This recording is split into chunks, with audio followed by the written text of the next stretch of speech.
you for joining us today. My name is Connor Lynch, Government Media Specialist for Westwood Media Center. Massachusetts is a state that offers a tremendous amount of help and care to its citizens, even if they don't fully realize it. The tools that are at our disposal are limitless, and nowhere is that more apparent than with the Norfolk County Registry of Deeds. With me here today to talk about that is the registrar himself, Bill O'Donnell. Bill, thank you for joining us today. Well, Connor, thanks very much for having me. I really appreciate it, and thanks to Westwood Media for doing this. Absolutely. So before we jump into the questions, I just kind of want to get a feel about who you are. I want to ask, where you're from, how long you've been doing this, how you kind of got involved into it, just a little bit about who you are. Sure. Well, Bill O'Donnell, I grew up in Norwood, the adjoining town. I still live there with my wife and 3 children. Went to Xaverian Brothers High School in Westwood. Went down to Washington, D.C. I was always interested in government, so I went to Georgetown University where I majored in economics, but I also worked for Congressman Joe Moakley down in Washington, D.C. I returned home to go to Boston College Law School, and I have served as Register of Deeds since 2002, but before becoming Register, I worked as an Assistant District Attorney for then District Attorney Bill Delahunt, and then went into the private sector. And probably much like a lot of your viewers, got involved locally. When I got out of law school, I ran and got elected to the Norwood Planning Board. And also got elected. We have representative town meeting as a town meeting member. So some of my experience, I believe in public service. I saw that with working in the district attorney's office, working for Congressman Moakley, but also being in the private sector. You learn things about the private sector. So that's kind of my background, and that's the background I try to bring to the operation side of the Registry of Deeds. Yeah. It's actually a shame, I've been working in Westwood for about like 4 months now, and it seems like everybody I met has gone to Xaverian. I went to Catholic Memorial. So it's always just kind of funny to run into people who went to like a rival school to me and everything like that. Well, my grandmother lived right down the street from Catholic Memorial. No kidding. My uncle went there, and this past Friday, Xaverian beats Catholic Memorial for the Division I South Championship. But very good schools, yeah. Both of them. And, absolutely. It really helped me. Actually, that's one of the reasons I went to Washington, D.C. They had when we were in high school, they had a program down in Washington. I went twice and got interested and had run into Congressman Moakley, who said, hey, if you want to look at school down here and come work for my office. So there you go. Yeah, so things happen even in high school. They set the foundation for what you do now. Absolutely. And one of the things that, Registry of Deeds, it's probably an arm of government many people don't know much about, but when you think about it, the biggest asset most people have are their homes, and that's what the Registry of Deeds deals with. Yeah. It's an arm of government that all the community land records get recorded there. For most people, that could be the deed to their house or the mortgage for the money they borrowed, but there's other types of community land records. For instance, the Board of Appeals decision of Westwood has to get recorded there, or an order of conditions from the Conservation Commission. So all these community land records, both that kind of affect all of us in some way, get recorded at the Registry of Deeds. Absolutely. So I want to ask a little bit about what the actual function of it is. Can you explain a little bit about how the registry impacts citizens? How, if I was a citizen who walked into the building, what are you typically going to be helping them with? I think sometimes they don't see it because the transaction gets done at the law office or at the bank or the lending institution. But what we deal with, and I think the mission is the same. Norfolk County started in 1793, and Westwood is part of Norfolk County. It's been part of Norfolk County since it became a town.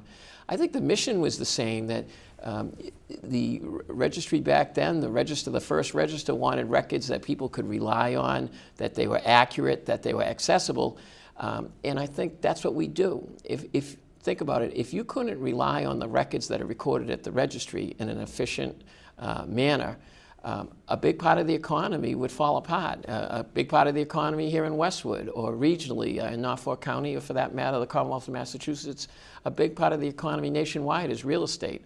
And that's what we do. If these records aren't recorded efficiently, if they can't be relied on, if they're not accurate, a big part of the economy is impacted.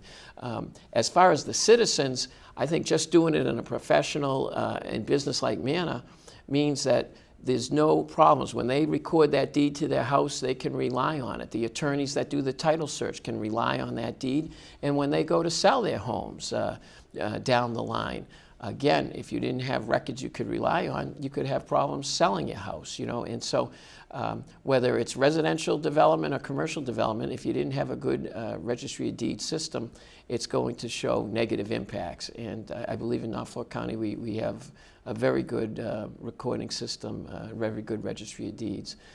We can help consumers in other ways, like the homestead. There's a lot of laws that people don't really know about, or practices they don't know about, but it does affect their property. And we've been, you know, with great programs like yours, Connor, part of outreach is to let people know about some of these programs. Absolutely. We're going to touch about a lot of different stuff on that, because a lot of the questions that I wanted to do were geared more towards the community aspect and how you guys reach out. But first I wanted to talk a little bit about you being named Registrar of the Year in 2017. I wanted to talk a little bit about what that was like. And well, there's a county registers of deeds association, and again, I mean, you just do things day to day. It's great to get recognized. I think part of it is there's been a lot of things happening recently. I'm the chair of the legislative committie. The Mass Registers of Deeds Association, there's 21 registry districts in Massachusetts, but one of the pieces of legislation that was being pushed was to allow for the fact that original documents don't have to be recorded, don't have to be stored as they are under the past law. They would have to be stored.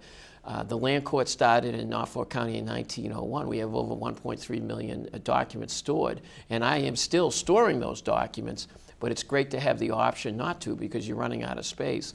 But just by getting that change in the legislation, it has allowed us to do electronic recording in the land court in Norfolk County. There's two types of land. There's recorded land, which is 80% of Norfolk County, and registered land or land court land in Norfolk County. Someone took the time to get the property registered in the land court in Boston.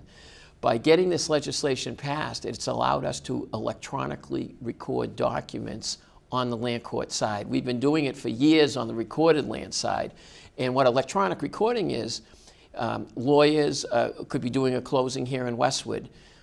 They do the closing in their office. They look up the information online, because we've made great strides to get all our documents online. They can see if there's any liens. If they're comfortable that there's not, they transmit the documents online, and it gets recorded. So this piece of legislation, which was signed by Governor Baker in January of this year, and it went into effect in April, allowed us to do electronic recording. We were the first registry to electronically record a land court document, and we continue to do that. So it's good to get recognized. I think it was principally because, you know, as chair of the legislative committee, I was very involved in getting that legislation through. And also in Norfolk County, particularly in Norfolk County, we had a transcription project. From 1793 to 1900, all the documents were handwritten.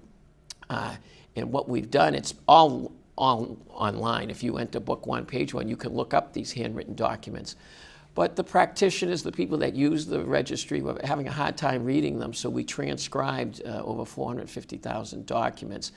And what we're finding, I have a theory. There's a lot of history in Norfolk County. 4 presidents were born in Norfolk County. Tremendous amount of history in Norfolk County. Well, history can't come alive if you can't read it. And by transcribing it, it makes it a little easier for people who want to read it, or the lawyers or engineers or title examiners that need to do it for the real estate part of it. But the other thing we're seeing, Connor, is a lot of people using these transcribed documents for genealogical and historical research. And I think that was another reason for the award. And I have 3 children. My youngest boy went to Norwood High, and he was graduating 3 years ago. He's in college now. And I noticed a lot of his contemporary, you know, his fellow classmates don't know penmanship, which is another story. I hope they learn cursive, but all the handwritten documents are in cursive. So a couple of generations from now, some of these people may not be able to read these documents. So I didn't really think of that when we started the project. I was really doing it so people could, it's a little easier to read. But yeah. So That's a really overwhelming task as well. Would you say 450,000 documents? Yeah, over 450,000 documents. We started with deeds, and it was so well received because there's just some great history there. Yeah. We just did all the documents, and we just finished up that project. And we were told we were the first registry in New England to do it, but you know, so that's a good distinction to have. Anyways. Yeah, it was. Well, you know. Again, you try to make the office relevant. I mean, the principal part of it is, hey, make sure the documents are recorded well. But there's so many other aspects of the registry, and I think one of the things I was probably most proud about in everything we have done is making internet land record research available. So when I first got there, there was they didn't have email there, believe it or not. It wasn't that long ago. So we try to use our website as an information tool, but we also use it, people could do research, that people can look it up. And that's not just for the lawyers and title examiners. We have over 40 computers sprinkled through the building. People can come into 649 High Street. It's across from the Gold Dome Superior Court. So it's open to the public. But if you check our website, we have computer seminars in the fall and in the spring where people can learn how to do the research, or not intricate research, but to look up their deeds and some of the things to look for. And by going to our website, www.norfolkdeeds.org, we're trying to bring the registry records into people's homes and businesses. You can look up this information from your home, and we see more and more people doing it. Not just for their real estate, how their house is affected or their mortgage, but to do some of this historical and genealogical research as well. Absolutely. So you mentioned about the open houses. I wanted to talk a little bit. Is that open for everybody, or is that just for people who work in your office? Oh, well, it's open to everybody. First of all, it's a public building. The seminars are open to everybody, but so is the building. I mean, the computers we have sprinkled around that building, as I said, they're not just for title examiners, lawyers, and engineers. They're for everybody. But the computer seminars are open to everybody. We started because the cornerstone of our modernization initiative is we brought a new computer system, new document management system in. And so when we were having classes for people that used it, I said, well, why don't we open it up to everybody? And so we have people, some people are professionals, real estate brokers come in to learn about it. But we just have regular folks come in because, they saw it, whether it was in, they heard about it on a cable show, or they come in and learn a little bit about real estate, learn a little bit about how to look up the information. And so that has definitely opened up to everybody. And, please check our website and sign up and come on down. There's no charge. And people, it's been well received. We've been doing it, and it's been well received, and we still have people coming in. Yeah, I'm happy to hear that. I think you guys had a good attendance for the last seminar that you had. What was that, back in October? Yes, actually we had a couple because the popularity has grown. We had a specific computer seminar geared to community officials, whether they were elected planning board members or on the Board of Appeals or some of the appointed boards, some of the people that work, the folks at Town Hall or work in the assessing departments, even the police departments. We had some police officers come by. We geared it specifically for community officials. And that was well received, and we did an additional one that we always have done open to the public for anyone to come in. So we're doing more and more because they've been well received, and people get something out of it. Absolutely. And I'm sure, trying to set all that stuff up on your own would probably be difficult. I was wondering if you could talk a little bit about the customer service center that you guys have? Sure. Well, I'd like to say, I'm talking about a lot of things that are being done there, and one thing, you learn from sports, and there's no I in team. I have a good team down there. A lot of the people, the staff has been great. My dad climbed poles for the Boston Edison for 38 years. He was a member of a union, and there's a union down there, but we all work together. So that didn't worry me. I a lot of benefits to my family for being in a union. How does that tie into the customer service center? When I became Register of Deeds, a lot of times, you're talking about what you're doing at work. I remember when you talk about modernization and computerization, I want some people have the same sentiments my dad did, which was, hey, remember, when you're doing all this, some of us don't know anything about computers, don't want to know anything about computers, don't care to know anything about computers. So we created a customer service center where if you want to call that number, it's 781-461-6101. You can get somebody there to help you kind of look up a few things, or you can walk in. A lot of people, are down in Dedham for jury duty or other things, and they walk right in and they said, wow, that was relatively painless. I needed to get a copy of a deed or look up to see if I have a homestead, or I need a copy of my discharge I paid my mortgage off. So what we did in the customer service department was put staff and equipment there, so when people walk in, they can be taken care of. And you may want to, if your viewers can watch our website again, because the beauty of the computer is we do this at our office hours, or we go out to the senior centers or to the Rotaries or the Lions. We can now bring our equipment, bring a laptop and a printer, and when we're at office hours, for instance, here in Westwood, same thing. People need to look up a copy of a deed, or need a copy of their deed, or a copy of another document. We do it there. So our customer service center started in the building, and with having everything online, we take it out to the communities as well. So you can check to save yourself a trip to Dedham if you see us in one of here in Westwood or over in Norwood. Come on by and we can get a copy of whatever you need. Yeah, I wanted to talk a little bit about it because you brought up the open house.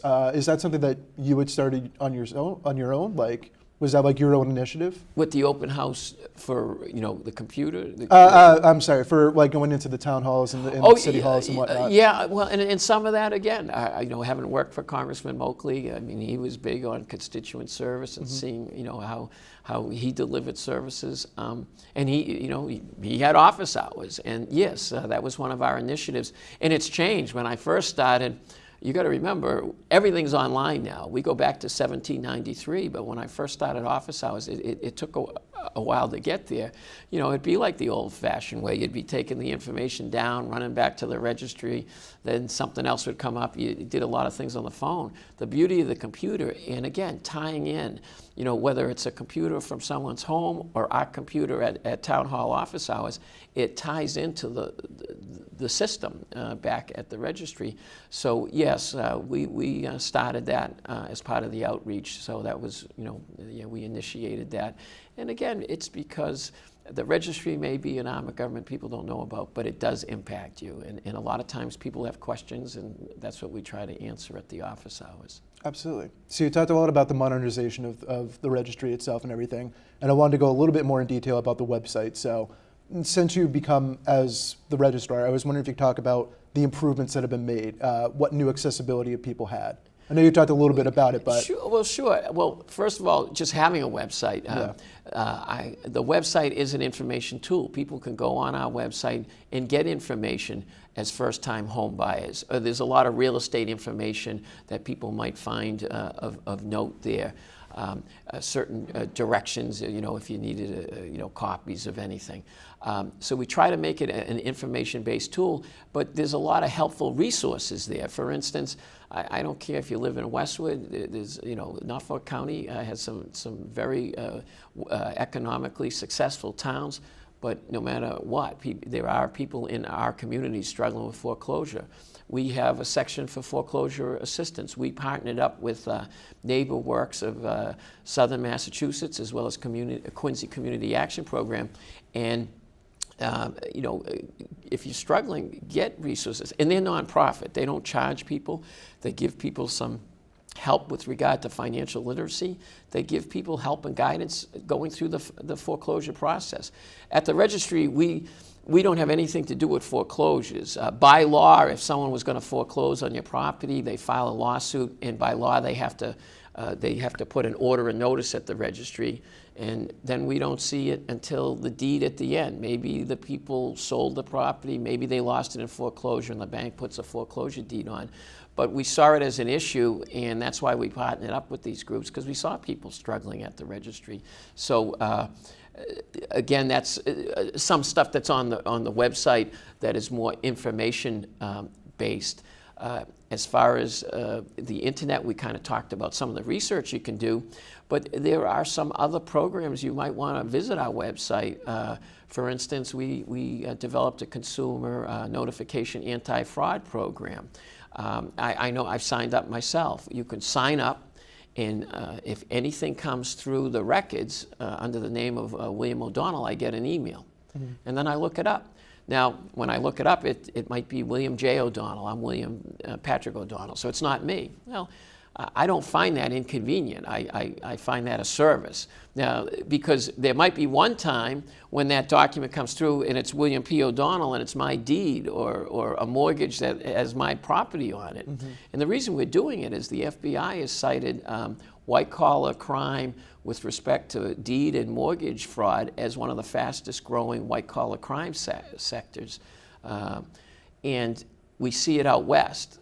I haven't seen it here in Norfolk County, but it's been out in California or out in Illinois where some of these frauds that are taking place. So this anti-fraud program may not prevent the fraud, but if someone puts a document on that suddenly is my property, we have links to the law enforcement communities here and law enforcement agencies here in Norfolk County. You can get on it right away, mm-hmm. so you can at least limit damage. Yeah.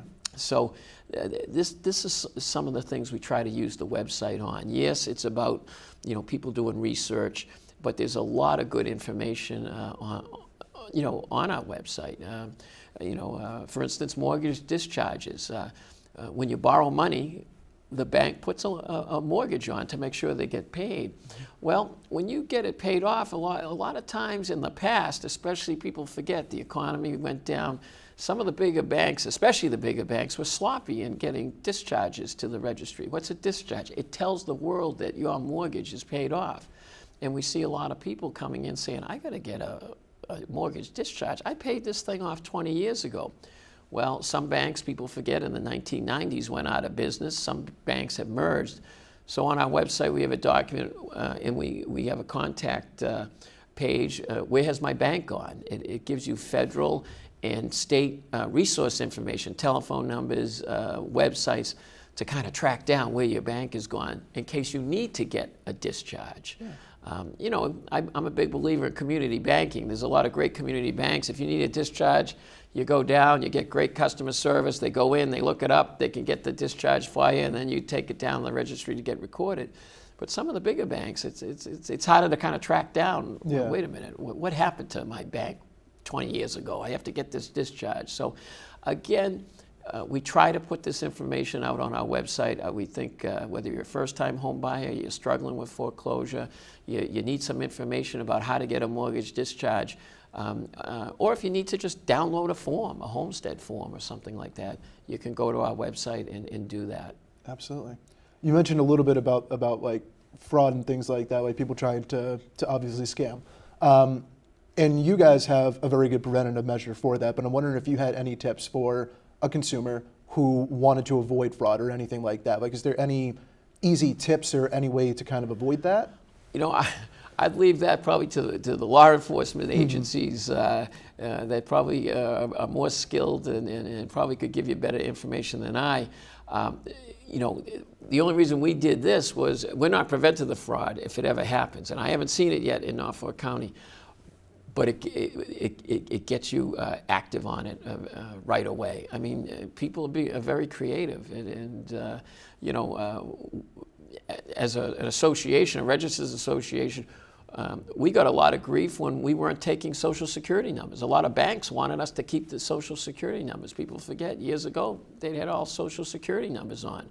That was a project we undertook. We redacted all the Social Security numbers off all the documents even before I got there. Mm-hmm. So sometimes the information we're a little loose with can come back to haunt you. But as far as real estate, I defer to the law enforcement agencies. The best we can do is to monitor it.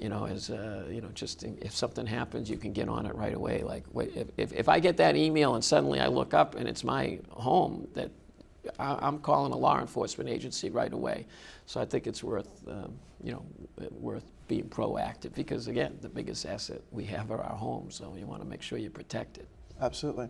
I remember I was talking with some of the people in your office, and they mentioned about a notable land project.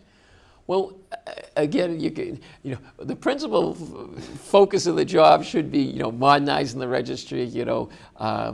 We're doing things. I mentioned electronic recording in the land court. We've been doing electronic recording, on the recorded land side. We've taken steps to, apply business continuity planning and disaster recovery. In other words, the records, I want your viewers to know their records are protected.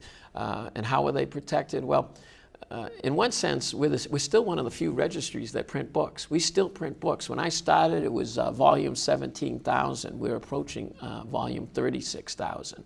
So that's just on the recorded land side. That's not the over 1.3 million documents on the land court side. So we still print books. How else are records kind of preserved? We, by law, have to microfilm. And our microfilm isn't stored on site. It's stored in Iron Mountain in Massachusetts and in New York. And some people might say, well, what good is microfilming it? Well, think about what happened, say, in New Orleans with the floods, or even in Houston. I'm wondering, hey, if a registry got wiped out, how do you recreate the records? So at least we'd at least have microfilm. Because we have everything on computer, we do daily and weekly backups, which get sent to a renovated nuclear bunker in Rhode Island.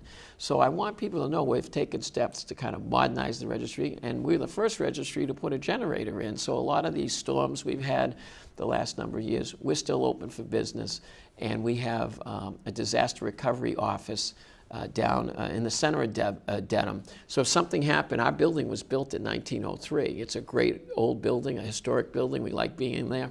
But if something happens, it is a building from 1903. We will at least have an office we can go to. It'd be a struggle, but at least we could open up and keep the closings going, because I would imagine if someone's trying to close on a house, they're not going to be very happy that the registry is closed because of some type of calamity. So we've tried to, again, take kind of that private sector thinking, business type thinking, and apply it to an arm of government.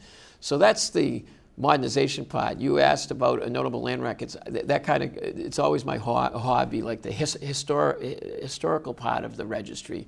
I mean, from John Adams and John Quincy Adams in Quincy, John F. Kennedy's birthplaces in Brookline. And the fourth president that sometimes people don't get that was born here in Norfolk County was George Herbert Walker Bush, born in Milton. That's where I'm from. Oh, okay. I live right up from the house where he was born. And Paul Revere, and the connections he had in Canton. So what we're doing with the notable land records, it's just been a hobby. I mean, I got to stay focused on the modernization part. But what we're trying to do is go through the records and see if there's a connection to someone who's not just a historical figure like a president, but for instance, Howard Johnson, famed businessman in Quincy. Mary Pratt, if anyone watched Tom Hanks in that movie, A League of Their Own, she was the professional, I'm dating myself, the professional softball player. I know the name of the movie, I haven't seen it. So what we're trying to do is in the Supreme Court Justice Brandeis lived in Dedham. We're trying to match up kind of people, whether it's a cultural fit. Hal Holbrook is an old-time actor, or Lee Remick. They were born in Norfolk County. So we're trying to do a little on the history and try to match it to the to the deed if we can. So that's kind of a notable land records. We're looking at historical people, political people, cultural people. So I also understand that you recently testified on Beacon Hill about how consumers. Sorry, one more time. Sorry, I just got to phrase it correctly in my head. You're doing fine. You're doing fine. Consumers with regards to who holds their mortgage. Okay. So I recently heard about you going on to Beacon Hill and testifying about consumers and how that goes in regards to who can see their mortgage and who can access their mortgage. I was wondering if you could talk a little bit about that. Sure. A bill's been filed. The Mass Registers of Deeds Association. This is now the third legislative session. Each session is 2 years. So I might have got an award for getting something through. In this case, we're not quite there on this bill. But it is a piece of legislation I feel should be the law in Massachusetts. It would require that if your mortgage gets assigned, then there should be an assignment recorded. And that's a requirement on the land court side of the registry, which again I mentioned was 20% of Norfolk County. Well, why isn't it the law on the other 80%? And to me, some of the bigger lending institutions, I'm talking national institutions, are against it. Again, the community banks, they're recording their assignments. So I always, like I said, I'm a big believer in the community banks. And there's opposition to it, but to me, with the era of transparency, this is a bill that kind of makes the whole process transparent. In other words, if my mortgage gets assigned, I could just go online and look it up, Now, some people know who they're paying their mortgage to, but sometimes that's not the entity that actually holds their mortgage.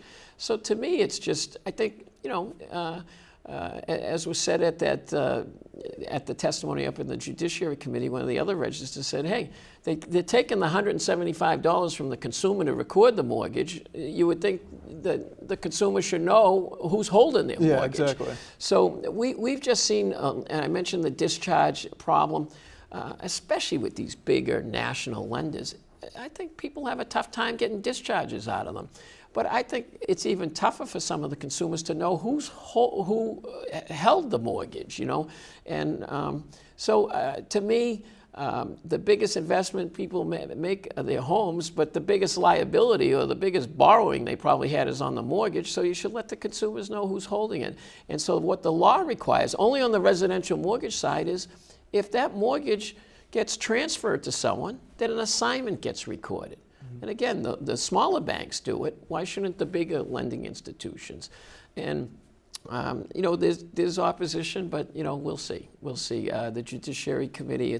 We have two bills. We've had a lot of great sponsors here in Norfolk County. We have over 67 sponsors between state reps and state senators. It's Senate Bill 880 and House Bill 790. They're both identical in language, and hopefully it can get passed. It hasn't got passed the last two sessions, but maybe this is the third session, maybe the third time's the charm, but who knows? I got my fingers crossed for you. Finally, before we close for today, I was wondering, we talked a little bit about the open houses that you guys have with town halls and city halls, but are there any other big initiatives that the registry does for community outreach? Well, you mentioned, a big part of community outreach to me is getting out there, and you're right. We use the computers to get out to the town halls. We get invited to the libraries. A lot of the libraries now are starting to do community outreach and have a speaker, and we've done that to a lot of groups, whether veterans groups. Sometimes the VFW, the American Legion, they want someone to come in and talk, and we bring the computers in, and we've done that for Rotaries and Lions, and so. In business groups, the Chamber of Commerce, and the Councils on Aging. So we go out and we just try to help people out. But we also are big believers in community service. For instance, we're now getting into the holiday season. We always do a holiday food drive, where we try to get the food pantries, get some food for the food pantries. And if you can't get by the Registry of Deeds to drop the food off, on our website, again being an information-based tool, we have a list of every food pantry in Norfolk County. So they need food all year. And again, because we are centrally located, we're very busy because it's all the courts are nearby, the jurors and the law library. We do a Suits for Success program. So a lot of people clean out their items, and it's not just suits. We call it Suits for Success, but there's a group that we give it to out in Quincy, the Interfaith Social Services. It's a group that was the first group to try to get clothes and things for women. So sometimes our plan room looks like we put it down in the basement. It looks like the finally used basement. But what we do is we take it to Father Bill's in Mainspring, which they deal with working poor and homeless people to try to get them some clothes. We recently partnered with the VA in Jamaica Plain that has taken some of these items. So again, that's just something to be aware of. It's on our website, but if you need to clean out some pocketbooks, scarves, belts, whatever, we take them. We've partnered up for years with the United States Marine Corps Reserves and the Toys for Tots program, which is great, and the holidays are upon us. And we just recently, there is a group that does wonderful work here in Norfolk County and beyond. It's called New Life Home Refurnishings. They have a warehouse in Medfield. They're centered in Medfield, but they have a warehouse in Walpole where they collect items, and we collect some on their behalf. For instance, we collect comforters, towels, cookware, pots, pans, knives, and things like that. What they do, they are a referral-based organization where over 100 agencies, including agencies and churches, refer people to this group. They might not have a bed. These people have mattresses. They have now. We don't. The bigger items, we tell them to go directly to New Life Home Refurnishings. And we thought it was good because it kind of ties into the real estate. And, there are people who either own homes or rent homes that sometimes things we take for granted they don't have. So we do a fair amount of collecting in that regard at the registry, again, using the fact that we're kind of a regionally based organization and we can kind of get out there and shows like yours, Connor, that kind of spread the word. So people can either donate some of the items that we take directly to us and we'll get them down to Elm Street, Walpole, or you can go to the New Life Home Refurnishings and get the contact information and take the bigger items. They collect bureaus, they collect beds, they collect mattresses. And when you go there, it's like the old Building 19. The volunteers there fixing everything up so that people who are in need can get some help. And especially around the holiday season, I'm sure it's going to get pretty busy for you guys. That's an incredible program. Yeah. Well, that program, it's funny, that program, we run all these programs, not the Toys for Tots or the food drive. We run the Suits for Success and New Life Home Furnishings all year. And as I said, even though we're not collecting the food, go on our website because the food pantries need help all year. Just go directly to the food pantries and donate directly. Absolutely. Well, before we close out today, I just wanted to give you an opportunity. I mean, we tried to talk about a lot of different things, and I'm sure we hit a lot of different things, but is there anything that we didn't talk about today that you want citizens to know? Any new projects that are coming up, any new initiatives that are happening, any new things that are going on or that they should be aware of that maybe they don't know? Yeah, well, I know we touched about a lot of the things. Yeah. Getting back to the real estate end of it, we're just finishing up a project. We had the old indexes scanned and online, but now not only do we have everything online that you can view, but it's all indexed. We just completed that project. So if you ran Connor Lynch or Bill O'Donnell, every Bill O'Donnell back to 1793 would come together. So we're still focusing on the real estate end, but we're just trying to be relevant as far as the outreach. And one of the biggest thing to do too, one thing. Homestead, what I would say about that has really nothing to do with the operation, but we see it. It's a creature of the state legislature under Chapter 188. Anyone that has a home can declare an estate a homestead. The legislature allows you to do that on your principal residence. And my training as an attorney, I know sometimes attorneys give you 10 different opinions on things, but I'd say 9.9 out of 10 would say if you own a home as your principal residence, you should consider putting a homestead on. It's a relatively short document that needs to be filled out, and what you're saying is by declaring it, you're putting a picket fence around your home so that there can't be a forced sale of your home. So it's well worth looking at. So I think I would just let the consumers know that it has really, it's something that needs to be done, should be done by the consumer. And there's been a lot of changes recently by the state legislature to expand the homestead to people that have it in trust. If you have a homestead recorded, the proceeds from your sale are protected for a limited period of time, up to a year. If your house burned down and you got a casualty insurance check, if you have a homestead recorded, your creditors can't come in and swoop in after that money again for a limited period of time of 2 years. So there's been a lot of changes in the homestead law, but it's worth having. Hopefully you never need it, but and people say, well, why do I need it? The best example I give you, all of us probably drive a car, and you might think you have a lot of insurance on your car, $100,000, but you hurt somebody, it's a $400,000 $100,000 case against you, the advocate for that injured party is going to look for compensation. Well, your insurance company might write that 100. Where are they going to get the other 300? They're going to look to your assets. So at least the homestead protects your biggest asset. Yeah, it protects your biggest asset, your home. So I'd probably, just make sure. I wouldn't feel right if I didn't let the consumers know about that. No, absolutely. That's why we want to do this. That way they can hear what you would need to say. Yeah. Well, I wanted to appreciate you coming on the show today. It was really awesome to talk to you and kind of get a feel about what the registry is and how it can help out everybody. Great. Well, thanks for having me. I really enjoyed it. Excellent.